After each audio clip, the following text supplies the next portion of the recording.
Raila kufunga mlango. You know, hii inji iko na shortage of fools. Raila hapana chezea sisi, na usifikiri sisi ni kama wewe tinga bila mafuta. Hiyo mafuta kidogo iliwekwa na Uhuru tuta drain. Na hapana tisha sisi. Hiyo Joshua Bandia will deal with you. Ati you cannot amend a document that is purporting to amend the constitution. If we can be able to have the audacity to amend the constitution, what about a report that is purporting to amend the supreme law of this land? Mimi najua tu Quran na Biblia tu ndio haiwezi kuwa amended. Kwa hivyo kama umefunga mlango, hatuna shida kwa sababu hata hiyo BBI ilikuwa ya watu wawili. Fungeni mlango kabisa.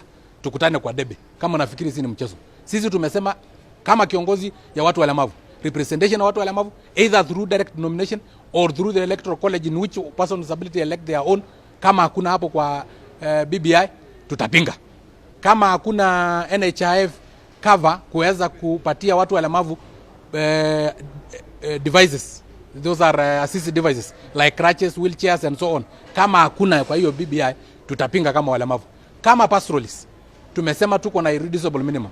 Kama TGRC report, Kiwimi report na Ndung'u Rand report haina implementation framework na implementation timeline, tutaipinga.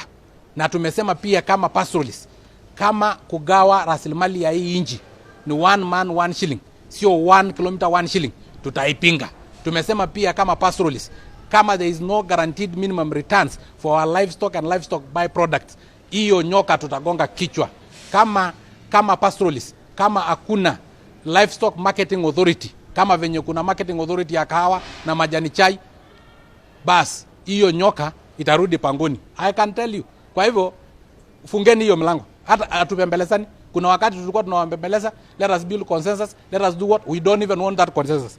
If I will be the only one leading the no campaign, I will do that, and I'll gladly do that because I know majority of Kenyans. Kwani kulikuwa na shida gani ya kubadilisha hii katiba? Mimi sikusikia watu wananchi wakisema wanataka kubadilisha katiba. Mimi sikusikia wananchi wakisema kuna kipengee ambao ni mbaya katika hii katiba. Mimi sijasikia hata hao viongozi ambao wanasema mambo ya handshake na BBI. Sijasikia mmoja mwenye amesema kipengee fulani ya hii katiba yetu ni mbaya na ndio inataka kubadilishwa. Ati wanataka kuleta Wakenya pamoja, ati ndio tusipigane baada ya uchaguzi. Kwani tunapigana kwa nini? Kwa sababu kuna single denominator of violence mwenye anakataanga matokeo ya uchaguzi.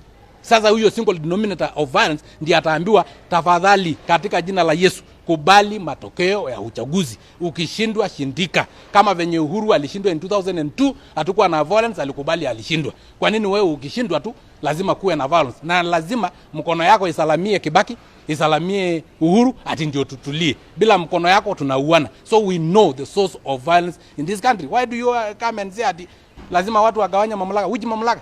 Kwa nini Joe Biden agawanya mamlaka na Trump? Kwa nini mnatuambia ati president agawanya mamlaka na prime minister na governor atagawanya mamlaka na nani?